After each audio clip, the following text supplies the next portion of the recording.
start in South Africa with Razine Gutta. Let's get a question from you. Hi, What's happening? Ooh, I can't hear you. Just dropped out. Razine, I think you've hit mute. Let's try that again. Okay, sorry about that. Hi.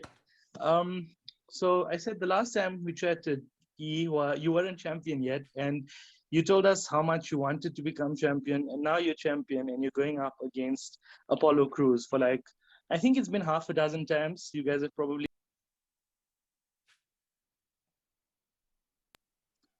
Sorry, man. I think it keeps muting. I feel like there's quite a bit of excitement in the air. And I just want to know from you, what do you think will be different about this WrestleMania match? And do you feel that his change in character makes him look a little bit more champion worthy?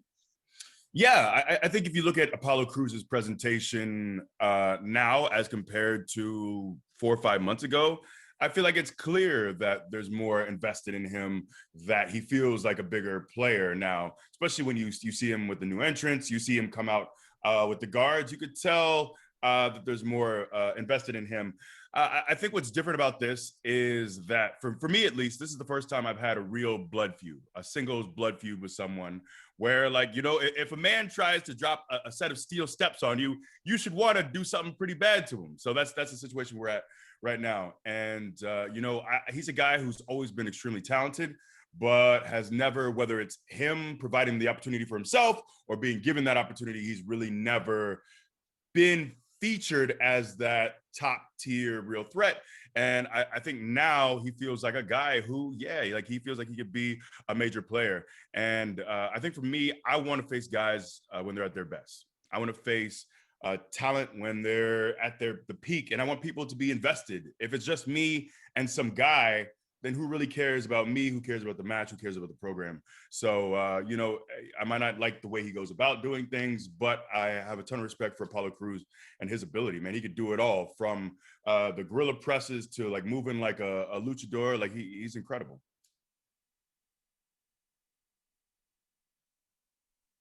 We're going to come next to Sohail at Al Jazeera in the Middle East. Hi there. Good afternoon, guys. Good afternoon. Good morning, Biggie. Good morning. I appreciate it. Firstly, just want to say good luck for the show. Pleasure speaking to you. I need to ask you a couple of things, two parts to my question, really. Mm-hmm. Firstly, fans being back at WrestleMania, how amped are you and the rest of the locker room to have fans back? And the second part, what important role do fans play, and how important are they to WWE and the show to be successful? Well, they're massive. It's massive. I know we've been doing our best with the Thunderdome, and we have our fans there virtually. It's obviously it's a pandemic, so safety is most important. That's the priority. But man, like for me, if you look at any great match, if you look at the great runs in wrestling history, it's all because of fan reaction. Like what made me a massive Goldberg fan as a kid. I mean, sure, he looked cool and he was muscular and jacked, but it was these arenas just going crazy for him. That's what got me invested. When you think of Daniel Bryan and the Yes Movement, you think of him and his in-ring ability, but you also think of those wide shots where you pull out and you see the entire arena and everyone's doing the Yes chant. Same thing with Kofi. It's the reaction. It's that organic reaction, and there's nothing like it. And I think that's what really separates our business and our industry and WWE from so many other facets of entertainment, is you have this very real, live, sometimes unpredictable organism when you have our fans. And they're just as important as honestly as the wrestlers in the ring, as far as making those massive moments. And you know, it's exciting to be able to come back. For me, selfishly, I'm also home. This is Raymond James. This is the same stadium where I played my high school football all-star game in 2003.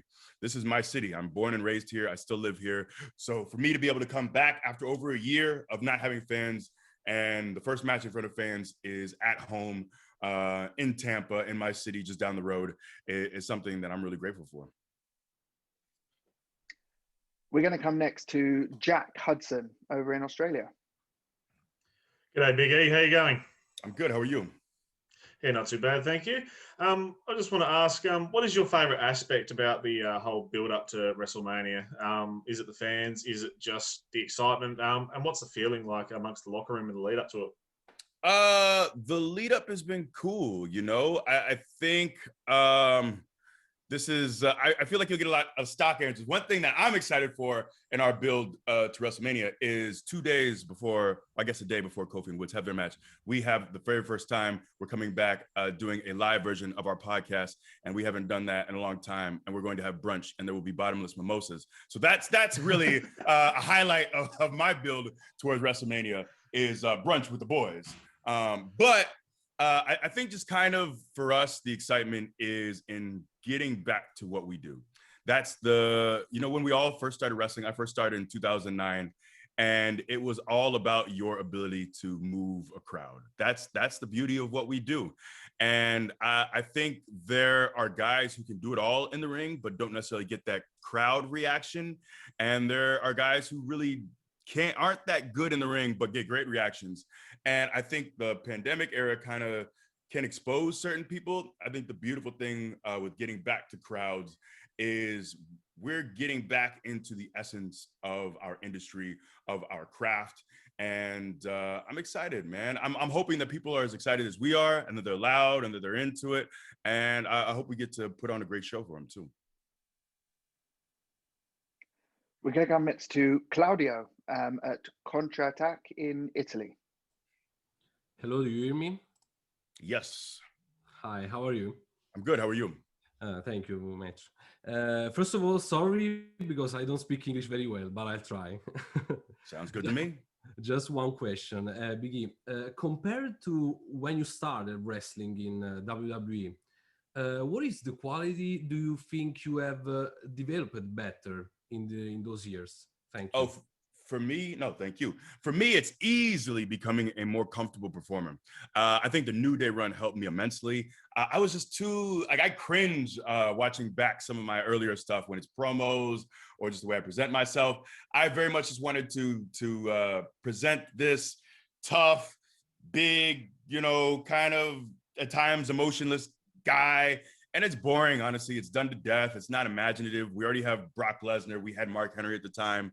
And so for me, like the New Day allowed me to find an avenue where I feel like, I mean, this is arrogant to say, I don't think anyone can just step into my shoes. I don't think if you take me off of TV or my career is over today, I don't think you could just find any wrestler out there to do everything that I do as far as promo ability and charisma and ability to make you laugh, but also to be intense. Like to me, that's what makes a well-rounded performer, and that's what I want to be. And the New Day run really allowed me just to just spread my wings as far as character is concerned, and just be very comfortable being loose, being obnoxious, being weird, being silly. So now I feel like, in many ways, I'm kind of pulling back and being, I still wanted to be myself with this run.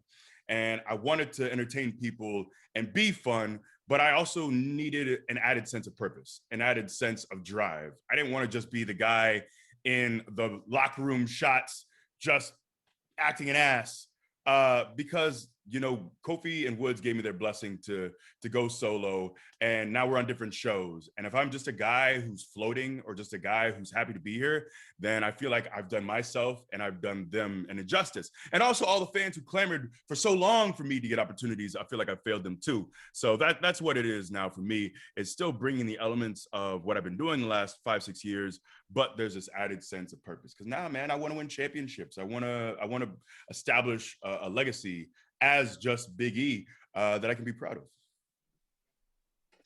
Let's come next to Lucas Charpiot at VL Media in France. Hello, Big E. How you doing? I'm good. How are you? Fine. Absolute pleasure talking to you. First of all, I wanted to congratulate you on winning the Wrestling Observer John Huber and Chad Gaspard Memorial Award. You have been an activist for the Black Lives Matter movement, and now you are launching Our Heroes Work, a 3D animated family series show. The pilot episode about Ruby Bridge the child who was the first to be in elementary school in the South on November 1960.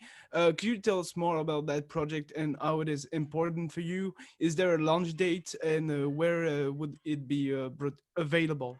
Thank you. No, thank you so much. Yeah, it's massively important to us. Right now, we've kind of, just because it's a long process, we've given ourselves, hopefully it doesn't take this long, but we've given ourselves to the end of the year. So December of 2021, the film will be released, hopefully sooner than that. But man, we're so excited about it. I think for me, after the murder of George Floyd, I felt this real hopelessness at first. You know, I felt a real sorrow I hadn't before. I don't remember a death of someone that I'd never met really affecting me in this way. And I had so many conversations with my family members, with my Black friends, and so many like teary, emotional conversations. And also when you mentioned Brody, again, like it was, in many ways, it was a hard year. That was one of my best friends on the earth. And it's hard to imagine that he's gone. So I think for me, there just felt this, I don't want to say pressure, but there felt a real need for me to use my time here, because there's no guarantees. You know, my career in WWE, there are no guarantees, whether it's injury, who knows what can happen. I have an opportunity, I have a platform, I have time on this earth, and a time where people know my name and care somewhat about what I have to say. So I want to use that for good, man. And so I got with Jonathan Davenport and Andreas Hale. Those are my friends, but also two very talented individuals who I'm working on this project with. And it's as much theirs as it is mine. And, you know, we're just so excited about this. It's, for us, it's the spiritual successor to Schoolhouse Rock. You know, I know so many people who are in their 20s, some in their 50s and 60s, who know those same Schoolhouse Rock jingles. And they learned about bills and laws. And we thought, why can't we do the same thing with these important Black historical figures? And I think the story of Ruby Bridges is so incredible. Like you said, she was a 6-year-old girl who had to integrate an all-white school in New Orleans in 1960. She's younger than both my parents. She's still alive. Like these things, these issues, systemic racism, we see these black and white pictures and we think, oh, that was 100, 200 years ago, but it wasn't that long ago. And they're still very poignant. So I think if we continue to tell these stories, if we educate our children, I think the beautiful thing too is with her story, with Ruby Bridges, is you have this Black girl who had to be extremely brave. And she was escorted to school by 4 U.S. Marshals. But you also have the story of one white teacher, Barbara Henry. She was the only teacher who said, I'm going to teach this child. So you have the story of someone who stood up and did the right thing, even though this racism, the system didn't negatively affect her. But she said, this is the right thing to do, and I'm going to do it. So I think it's just an incredible story all around. And we also want to reiterate that it's fun. We're using 3D animation. It looks incredible. We're using hip hop. 2-time Grammy nominee Rhapsody is incredible. Eric the Architect is one of my favorite producers on the earth. And we're just really excited to make this short film. I know it's going to be incredible. And yeah, our Kickstarter is still going. It's ourheroesrock.org. It'll actually conclude as soon as WrestleMania is over. Sunday is over. Our Kickstarter will be over. And then we get to start working on this film. Let's come next to Sean at midday in India. Hi, Biggie. What's happening? Hi. Okay. First of all, congratulations on your big match at WrestleMania 37. My first question would be to you is, how does it feel to have the universe back at Mania 37? How different has it been performing without the fans around for so long? It's going to be a readjustment. Like we had to adjust to no fans and the Thunderdome. And, you know, I feel like we made the best of not having fans there, but we're excited to get back just to be in front of fans who, you know, we're doing the best we can with like the canned reactions, but it's really hard for me to think, oh, this match is really awesome if it's just someone in a truck hitting the "This is awesome" chant. And, you know, I know, like I said, we're doing the best we can, but when you're actually out there and people are telling you that you're killing it and you can look them in the eyes and they're telling you, yeah, we love this, or we're entertained, or we're happy that we spent our hard-earned money to watch you, that to me, that's the best, most fulfilling way to connect with an audience. And that's what I'm excited about, is getting back to that and just entertaining people. It's been a hard year for so many people. And hopefully, whether you're watching in the stands or whether you're at home, hopefully we can help to lighten things for a little bit, entertain people at home, and hopefully we put on a hell of a show. Let's come next to Matty Paddock in the UK.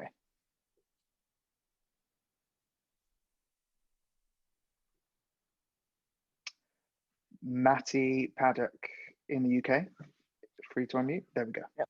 Hi guys. Sorry, I'm with you eventually. You touched on it on the first question there, just about the character development of Apollo going into the weekend. I'd like to get your kind of further thoughts on that, because it mirrors yourself really. You mentioned a few minutes ago really that earlier in your career you only really had your kind of intense physicality to go on and to build on really, and he's been in quite a similar circumstance, and yet his character change seems quite abrupt, and a lot of it seemed to just arrive one week on SmackDown, and yet he's kind of making the best of it. I would have thought. What's your view on it overall?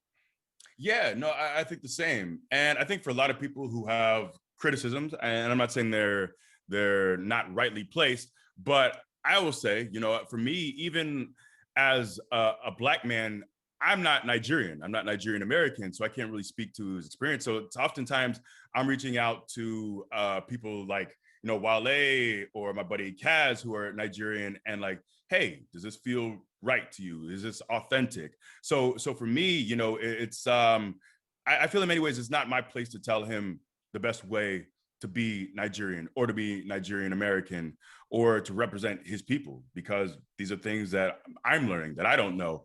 But, in many ways too, some of my character changes were a bit abrupt. For a while, I think it was around the time I was working Rusev, and we were just playing around with different deliveries, and I knew I needed to do something different.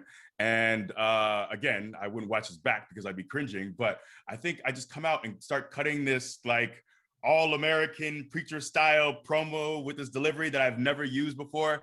And that was abrupt. And for me, it's kind of finding that footing.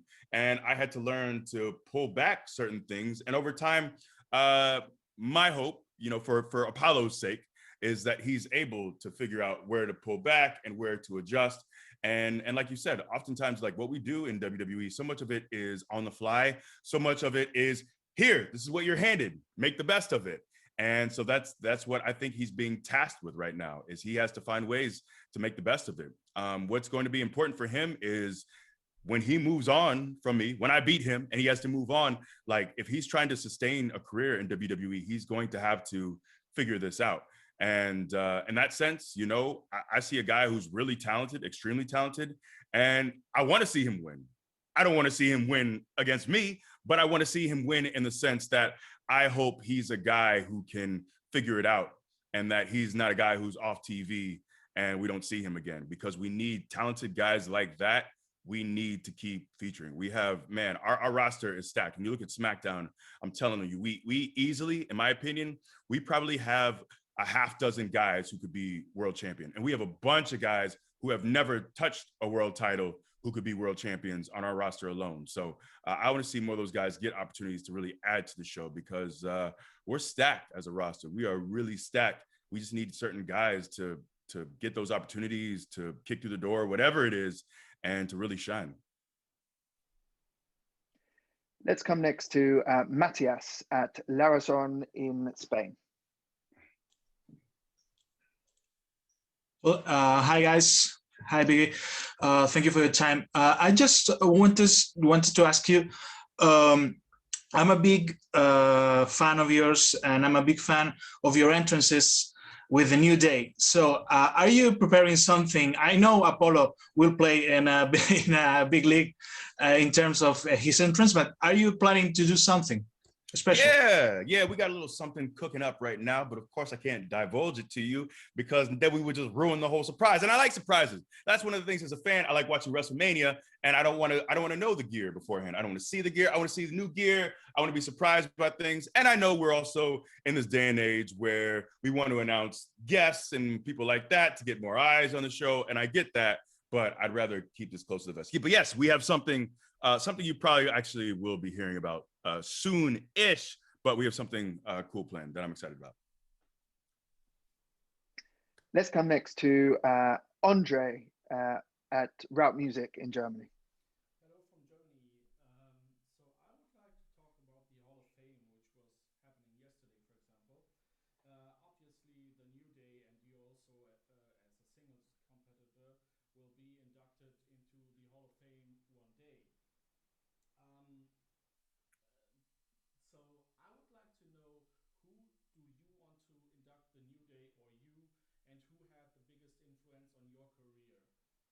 Ooh. Man, that is a good one. So it seems a bit presumptuous to say, yeah, of course I'm a future Hall of Famer. So I don't know about that. But if we were to be inducted, man, I'd probably say the Usos, just because I think they're easily our greatest tag team rivalry. I'm still very proud of our Hell in a Cell match. I think we were together for about 5 months. Even things like the rap battle with Wale, and you know how those segments can go, man. They could be real stinkers. And that one ended up being a lot of fun. I really like. I know like Daniel Bryan is, as far as like a purist, he's up there. He gets the entertainment stuff and embraces it too. But when we got to the back and he said, man, you guys could have done that for the entire hour. Because I think we might have been crossover. He said, you guys could have done that for a whole hour and I would have been like glued to the screen. That felt good. You know, we got really good reception for that. And that was a ton of fun. So I would say the Usos, we just done so many cool things. I think those guys see the business so much like us. It felt like we just gelled so much, man, whether it's, they get it, you know, they see the business like we see the business. They're selfless in many of the same ways. So I have a ton of respect for those guys. And I think they're Hall of Famers in their own right.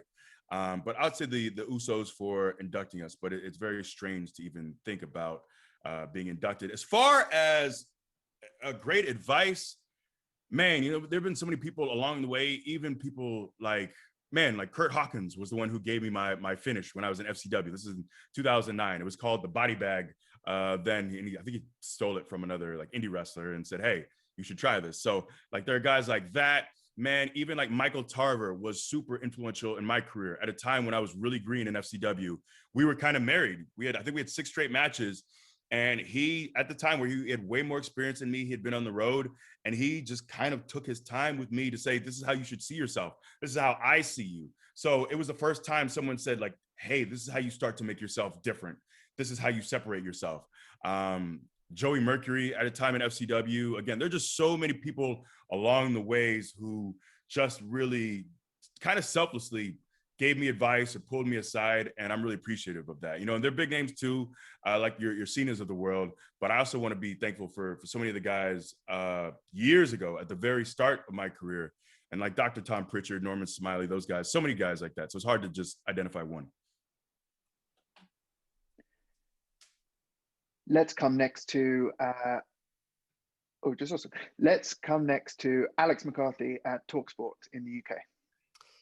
Big E, how are you, man? I'm good. How are you? I'm good, thank you. First of all, to echo what was said earlier, congratulations on the Our Heroes Rock and having a big featured WrestleMania spot, man. That's awesome for you. I want to ask, I remember when we had a conference call last year and you were saying, I hope this run is everything that everyone wants it to be and all of that good stuff. And there's been a few moments along the way, man, where, you know, working with Sheamus and taking the title off Sammy, I just want to get, you know, some of your thoughts on those guys and the rivalries that you had there and those moments, like working with them. How awesome was it to kind of pair with, I know Sammy's like a good friend of yours, right? And you've known Sheamus for years. Talk to me about how it is to work with them and really flesh out and fulfill this solo prophecy, as it were. Yeah, no, that's a great point, man. As much as like I might want to accept credit for the run, I think, you know, now that you mention it, I've been really blessed with having pretty much the entire way through of the solo run. I've been really blessed to be with great dance partners. I think you look at Sheamus and he's had some kind of revitalization of his career. Like he's been killing it in ring, man. And same thing, like he brings a certain intensity out of you. You know, when you watch a Sheamus match, it's going to be some brutality. Like you're going to see some welts on him and he's going to like, my skin is just darker, but I got the same welts on me as well. But, you know, we had a physical, man, that false count anywhere was physical. And that's what it is with Sheamus. And he brings that side out of you. And I love that we got to do the stuff with the car and the security guard. And like he was kind of that perfect dance partner for a guy who he allowed me to show this level of an intensity that maybe I hadn't really needed to bring out before, because you know, that guy's going to bring it. And if you don't bring it, he's going to eat you up. And I'll be damned if I'm going to be eaten up on live TV. It's not going to happen. So I really appreciate that. And Sammy, man, Sammy is so wildly entertaining. There are times too where we do stuff and I'm like, man, I think I need to be more serious here. but I also don't want to just be overshadowed by him when we did the awards thing and he's got the slick back hair and the suit. I just watched the stuff with Logan Paul, whatever dance moves he were doing. I couldn't look away. It was incredible. I'm so wildly entertained by him and his nonsense. So I've, like Sheamus and Sammy, and then having Apollo really step it up. And that's what I love as far as, great feuds or programs is I love when guys not only can bring it in the ring or physically, but also bring something new with characters. And I love that all three of those guys are so unique. I don't think we have another Sheamus. There's definitely not another Sammy, and Apollo is separating himself too. And I've been really appreciative of that, because if I'm just in the ring with a guy who's a great worker, but he's not much of a character, people aren't invested in him, then it's not as interesting to me. I want a guy that I can go like toe-to-toe with, a guy that people think, man, he could take the title off of him because he's got a lot of momentum himself. So yeah, man, those guys I have a ton of respect for. Honestly, like, Sammy and Sheamus are definitely, to me, future Hall of Famers. If you look at the totality of their careers and all the things they've done, I think they're definitely worthy of that. And Apollo, he's a guy who's extremely talented as well. And hopefully he's still young, man. He's got so much more room to grow. So a lot of talent that I've been able to stand across the ring from. Let's come next to Carla Matamoros from Super Geek over in Latin America. Okay, Biggie, how you doing? Good morning. Good. How are you? Good morning. Yeah, first of all, it's Carlos Matamoros, my name. Carla is my sister, so I'm taking her computer. That's why it's her name there. But we're talking about WrestleMania. So there is the first ever Nigerian drum fight, and where you're going to defend your Intercontinental Championship against Apollo. I know you can't tell us exactly what we're gonna see, but what do you expect for this stipulation? That's a great question. I've had people reach out to me and ask me the same thing. I don't know what a Nigerian drum fight is. I'll be doing some Googling. Maybe reach out to some historians. If you all are wrestling fans, if there's a match that exists, maybe some obscure indie match that I didn't know of, I've never heard of it, but maybe I don't know, man. We're gonna figure this thing out on the fly. Sometimes you're just out there and we make up the rules as we go. I don't know. I'm sure there will be some clarification at some point, but you can expect brutality and physicality and violence and pain and suffering and bloodshed. Maybe no bloodshed. Maybe no bloodshed, but it'll be physical. And I can assure you of that. I might not know the rules, but it's going to be physical. Let's come over to Aditya at India.com. Hello. Hello. Hello. Am I audible? Yes, I can hear you. Hi, Biggie. Congratulations for your WrestleMania match. Thank you. I just want to ask you, as we have seen many feuds in past, WWE have bring up matches between the former tag team partners. So who do you want to face amongst Kofi Kingston or Xavier Woods at the biggest stage of all, WrestleMania in future? Nice try. It ain't happening. We got a word for people like you. A word we've been saying. I thought you would know by now. You are a wedge driver. You're trying to drive a wedge between me and my brothers. Why would I want to do that? That's like me. I wouldn't go up to you and say, hey, who would you like to have a match with? Your mom or your sister? Who do you want to beat up? You know what I mean? Your loved ones, people you love? I would never say that because I respect you. I just want you to respect me. Why don't you respect me and my family and what we built? Try to have me hit my brother. Why would I want to hit? For what? What's the point? We have a whole sea. We have hundreds of men signed to WWE on NXT, on 205, on SmackDown, Raw. We have so many men who I can beat up, who I can put hands on. And you want me to hit my family? You should be ashamed of yourself. And you sound like a decent human being otherwise, but you got to take a good look inside yourself and look at your moral fiber, which has eroded, is barely hanging on. So do some soul searching, some deep thinking, because it ain't happening. It ain't happening. I think the answer was Kofi. That's what I took from it. Joel, how dare you? I'll hang up on you right now. The next question we're going to come to David Dunn from NZPWI. Hi, Big E. Thank you very much for taking the time to talk to us today. I've heard it said and passed by some WWE superstars that one of the sort of unintended highlights of WrestleMania weekend is that you're based in the same location for a week and you get a bit of a break from the road. Obviously, this past year, it's panned out in a way that no one would have ever hoped for. But have there been any sort of unexpected benefits to being, in Orlando for the first half of the year, Tampa for the second half, stuck in the same location for a number of months? Oh yeah, man. I'm not the spring chicken I once was. I'm a little long in the tooth. And I look back now and think, how did we drive 250, 300 miles a night, do 4 to 5 shows a week, be home, sometimes have appearances, not be home? There were definitely stretches when we do our European tours where I'd be gone. I look at the calendar and I'd be, okay, I'm gone for 20 straight days, where I'm just gone. And then I might have to shoot something else in LA. And like, there are times where I've been home 3 to 4 days in a whole month. And I don't have kids or a wife, but I like being home. I like my couch and I like my bed and I like to sleep in it. And that's the beautiful thing is this past year, I have been in my bed, I think pretty much every night. We had to leave to shoot something once, but beyond that, I've been home every single night because Orlando is an hour and a half from me. We just finished up at the Trop. That's about 40, 45 minutes from me. So I've been extremely grateful for it.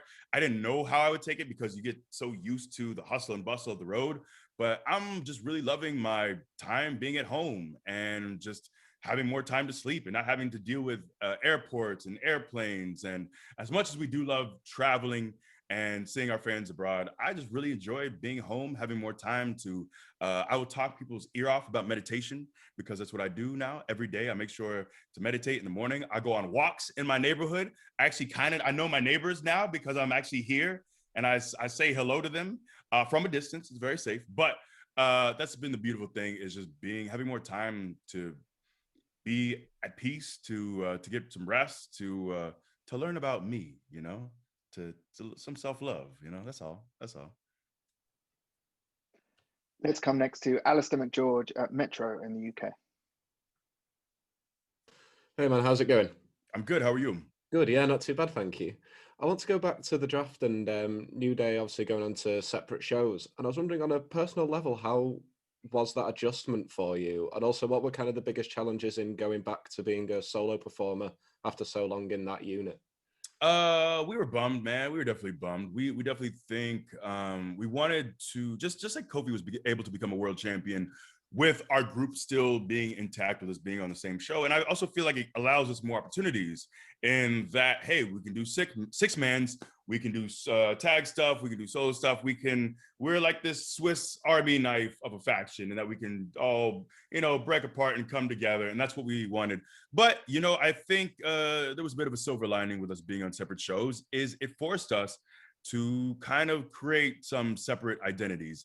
And man, those two are such a comfort blanket for me, just knowing that they're there and we can talk. But the biggest thing was I just had to adjust to being out there on my own and finding my own footing for what felt right. Even simple things like, hey, how do I come down the ramp? How do I enter the ring now? I have new theme music, a new song from Wale, a great friend of mine and an incredible rapper. But now it's the feeling of it is a little bit different. We go from that upbeat gospel to now like a more heavy hitting hip hop song too. So even the feel of how I enter and having to think about like gear now, do I need to be darker here? So these are all things that I'm still kind of playing with because I think the identity definitely shifts whether I want it to or not, going from this jovial 3-man group to now being on my own. And one of the things that we talked about before is we would do things where, let's say Kofi had a wedding or was out or something, and it's just me and Woods. And we'd even talk about on live events, how it's weird to come out just with the two of us. And there are times where I think log rolling down the ramp to the ring works when there's another person there and it's this big chaotic mess. But when it's just you, things just feel different. Or being really obnoxious and not having anyone there to co-sign you or to laugh for you. So the dynamic just shifts just without having those two extra bodies there. And it's just been a matter of finding like, hey, what feels right? How do I still make sure that I'm myself and that I'm unique? Because the biggest thing is I wanted to make sure that I didn't just regress to, all right, I'm alone now. Let's just go back to the old black singlet with the Jamaican colors on it, and and just be. But there were elements of that I still wanted to play with. So it's still me kind of finding that balance of what feels right. Let's come next to Miguel Perez at Marca in Spain.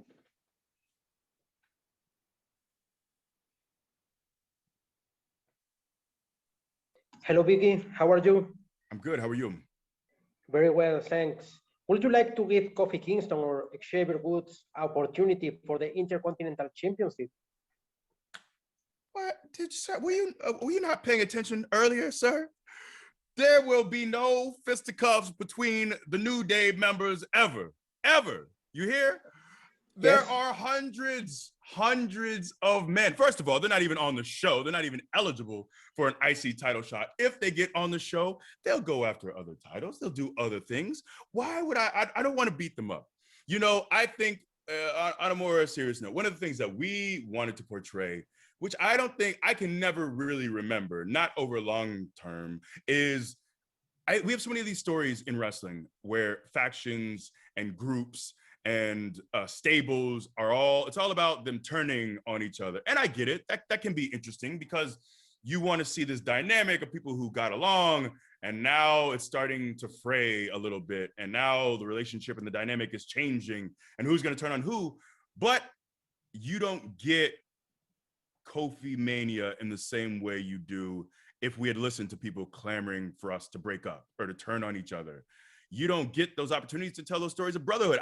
To me, I know I was in it, so I know I'm biased, but I thought it was just cool to say, hey, Kofi and Big E, you guys have a gauntlet, and it's going to take an hour. And if you win this gauntlet, if you are the victors at the end of it, then you get to have this opportunity, not for yourselves, but for your brother, for Kofi. So I just thought it was dope. And the same thing with the Usos coming out and saying like, hey, we believe in Kofi, we're going to forfeit. I don't think you get those incredible moments. Stories of brotherhood and guys who really want to see their guy, their family member succeed. And I think it's interesting. I think it's unique. And we genuinely feel that way. Even after all these years, our relationship hasn't frayed. I can't tell you how excited I am to do our podcast in person again, just to be with those guys. And like, I still light up when I see them, man. And that's real friendship. That's real brotherhood. And I just don't, to me, it's not interesting having a match between, and then you have the weird third man. Like if I'm going to wrestle Kofi for the title, what is Woods doing? It's just, I have no interest in it. And stop asking about that. Stop asking. You can ask, it's fine. I was just joking. Let's come to Giuseppe at Asca News in Italy.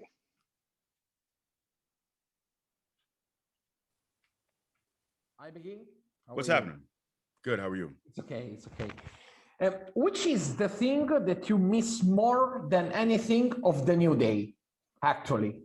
Ooh, this is a good question. What do I miss the most? I just miss seeing those guys, honestly, in person, because now being on separate shows, I only kind of see them at pay-per-views, and that's about it. But we have so many times too, like some of my fondest memories in matches there are times where we would all get bumped to the floor or something, and the three of us all have a moment to just kind of talk or just like have a bit of a huddle.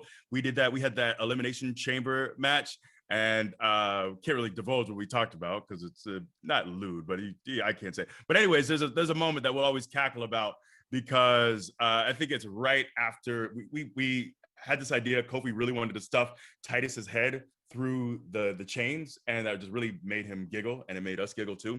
So we end up doing that, and there's a moment where he finally gets freed from the chains, but I think we're all bumped down, and the three of us have a moment to just kind of talk. And those are the moments where, there are times too on live events where, we'll be just on tour or the crowd will be incredible, and we'll just look at each other and say, man, this is pretty cool. So just those moments where the three of us can just have our little huddles and our get-togethers, and I think we still have a lot left in the tank. But in the same vein, I want to smell the roses because we're also, you know, Woods is the youngest at 34. Kofi's almost 40.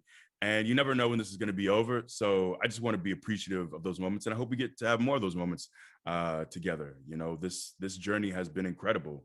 We were just three guys trying to get on TV. We were just trying to save our jobs, honestly. And the fact that we're able to go down with a world championship, with over 10 tag title reigns, with the longest tag run ever at 483 days that broke a 20-year-old record for three guys just trying to have some fun and get on TV. Like that's incredible. And I'm grateful for that. Let's come to Michael Morales Torres at Lucha Libre Online. Hey, Biggie, how are you doing today? I'm good. How are you? Everything good here in Puerto Rico, sir. Thank you so much for your time. I wanted to ask you, as a Black man, as an African American, how does it feel for you to have the opportunity to show everyone that you are the Intercontinental Champion and had the opportunity to have the spotlight in WrestleMania, not only for the rest of the world, but specifically, you know, for the culture, for the African Americans out there that are looking at you as a role model? I think it's important, man. Representation does matter, especially in media. And I'm someone who, in many ways, I felt like I was raised by TV and by film because I spent so much of my childhood and still today just, you know, plopped in front of a couch watching stories. And it's an honor. And, you know, one of the things that I really that I really love is looking around the company, and you look at the WrestleMania card and there are Black talent throughout.